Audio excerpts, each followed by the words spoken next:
Hi guys, welcome to Random Code. In this video, we are going to see some important object functions in JavaScript. Before getting started, if you are new to this channel, consider subscribing to this channel and click the bell icon as well. Now let's get into the video. I have created a new file named object_functions in my VS Code. So I'm going to reuse the same person object that we have created in variables video, okay? So in objects, we are going to see 6 functions. The first function is object.keys. What is the usage of this function is like to get all the keys present in an object. If we want to access all the keys present in an object, we can simply use object.keys function. Let me tell you how we can use that function. So inside log, I am going to use this object class first. Inside this class, we have so many functions available. Okay. So we are going to use the function keys. Okay. Inside this key, we need to pass the object from which we want to get the keys. Okay. Here I am going to pass a person object, and it is going to return a string array which is going to contain all the keys present in that object. Okay. Let me run this code. See, we are getting name, age is eligible to vote. All the keys, I mean the left hand side values in a string array, right? This is the first function. And the next function that we are going to cover is object.values. Like how we have fetched the keys. Here we are going to fetch all the values, the right hand side ones, okay? It is very simple. We just need to replace these keys with values.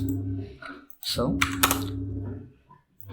here we can see we are having all the values in that particular object. Okay, this object.keys and object.values are very most important functions. We will use them in our code, in our day-to-day coding. Okay, and the next function that we are going to see is entries. What this entries function will do is it will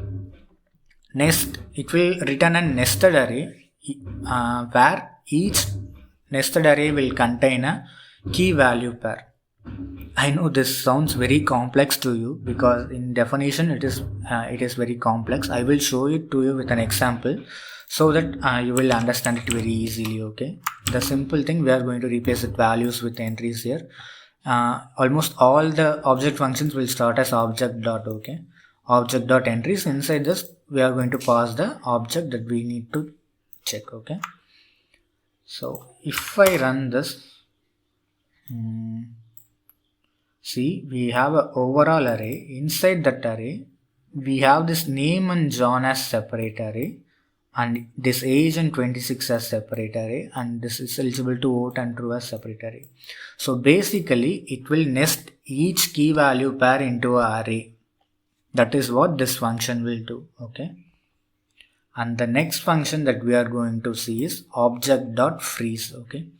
What this function will do is basically, let's say we have an object, we want to freeze that object. Freezing means once that object values are set, we don't want anyone to update that particular object or particular property in an object. In that case, we can use this freeze function. So I will show it to you with an example. Let's say I'm going to freeze this person object. We can use the function freeze. Inside this function I can give person. Okay, once this object is freezed, if I try to update any value, let's say I want to update this person's name to Brito. Okay, we can do that by person dot name is equal to Brito. Usually we can do this if the object is not freezed, it will change. But since we have changed we have freezed the object here, it is not going to work. I will show it to you. I will log the person object here. I'm sorry. See, we are still having that name as John, but here we have updated it, right? Because we have freezed this object so that no one can able to update this object. Okay, so that is the usage of this freeze. And the next one is object.seal. The next function is object.seal. So this function, what it will do is, it is more or like same as freeze, but the only thing is the seal will allow to update the existing properties, existing keys in object. It will allow us to edit an existing key, but it won't allow us to add a new key or delete a new key. Okay. The simple thing is, instead of phrase, we are going to use a steal function, and once the steal function is used, if I try to update any value, okay, let's say I am going to update this age to 30. We have updated it as 30, right? We have updated it as 30. Let's say I want to add a new key to this object, like UG degree is equal to something. If I log this object now, see the newly added key is not present here, because this steal will not allow us to add any new keys, but it will allow us to edit the old keys. Okay.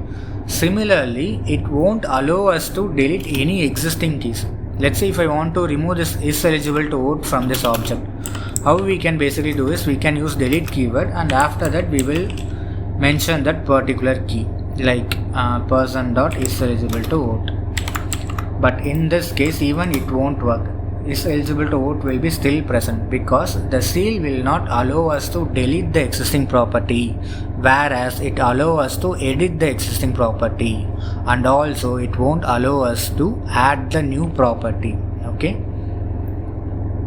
And the next function that we are going to see is has own property.